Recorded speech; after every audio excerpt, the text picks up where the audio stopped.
Want to make some sourdough brownies with us? Okay, so I've already gotten a little head start here. So in my mixer right here, I mixed 1 cup of sourdough starter. It can be active or discard. Mine is active because here lately I pretty much just keep it on the counter because I am baking almost every day. So 1 cup of starter to 2 eggs, a teaspoon of vanilla extract, and a cup of sugar or whatever sugar substitute that you like to use. Mine, of course, is not regular cane sugar because we're a sugar-free family. So we use, I have shared this with you guys before, but let me grab it. This is what we used. My husband really likes this one versus like Swerve. And so that is what I used. And so I mixed that all up until it was, fully incorporated. And now I'm going to get ready to add, look, I've clearly already made a mess, the dry ingredients. And so this is a 1/2 cup cocoa powder unsweetened, a 1/2 cup of your choice of all-purpose flour. I use organic, unbleached whole wheat, and then a 1/2 teaspoon baking powder and a 1/2 teaspoon salt, and I mixed that all up, and now I am about to incorporate that into my batter. Now normally I just add a little in at a time and then mix it up a little at a time, but this is not a lot, honestly. It's only 1/2 cup, so we're just gonna dump all that in just like so, and just let this mix up until there are no more lumps. Careful not to turn it on high speed because you're gonna have flour all over your kitchen. Now I'm gonna turn it up. While that's mixing, let me show you. I pretty much have been keeping my sourdough, like I said, on the counter. Look at this. Oh, isn't she beautiful? Look at the bubbles. Her name is Barbara Jean. Yes, I named my starter. And I have just been feeding her and using her every day. So I'll feed her again later this evening so that she will continue to grow. Okay, so now I'm going to scrape down the sides.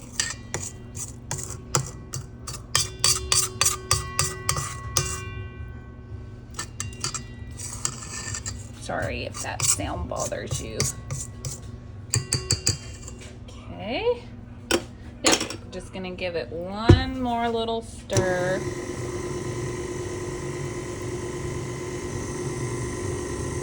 Now see how it is silky and shiny. Ooh, look at that. And there we go. And now we're gonna put her in an 8x8 greased pan. I use just a splash of whatever oil, olive oil or avocado oil, or you can use butter, but sometimes for me it's just easier to put a little bit of olive oil and just kind of rub around the pan.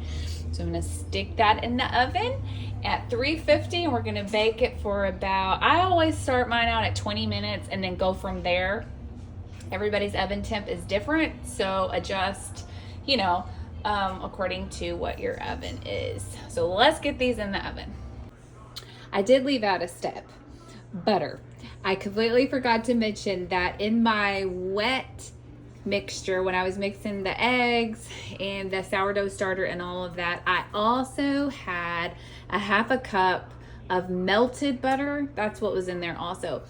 But I just showed you this so you would know.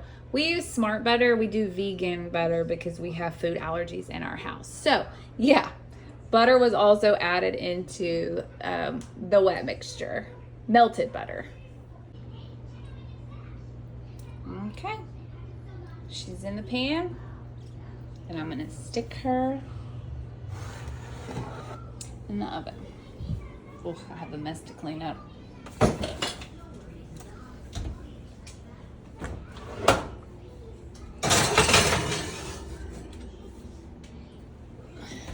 Okay, so I want to go back to the sourdough real quick. I have had a lot of questions about my sourdough and what I do, how many times do I feed and things like that. So when she is out on the counter like this, when I keep her on the counter, I feed her every day. And what I feed her is I use organic, unbleached bread flour. That's what I feed her with. And so I measure her out. So yes, the way I have her set up right now is not ideal. It's better if you have them in a big measuring cup. I don't have a really big one, so I have to spoon her out, measure how much it is. So if this, let's just say if this is 1.5 cups, then 1.5 cups of bread flour is what I will add to this. And then I'll also add water. Not as much water. There is a science to this, and everybody has their own rule of thumb when it comes to this as far as the water goes.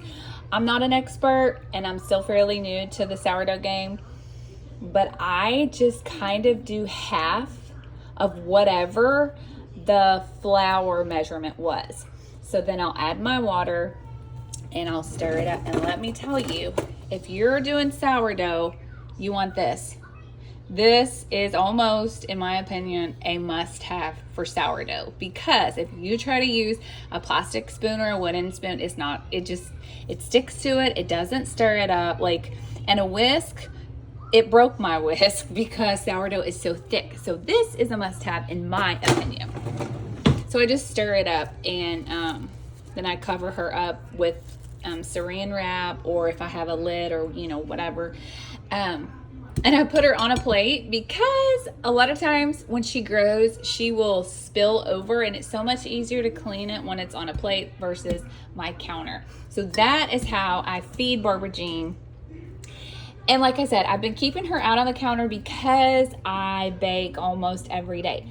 But if there are going to be a few days where I know I'm not going to be baking, then I put her to sleep in the fridge. And when she's in the fridge, I don't feed her, but like once a week, or until I'm ready to grow her, and then I'll take a little bit out, and you get the point. So that's just a little bit about my sourdough. And the finished product. Gonna be so moist. So you could also add chocolate chips, or any little add-ins that you want to this as well, but I just chose to just do the cocoa powder instead. And it took me in my oven about 22 minutes. And we'll just let her sit here and cool, and it will be a great dessert to eat later.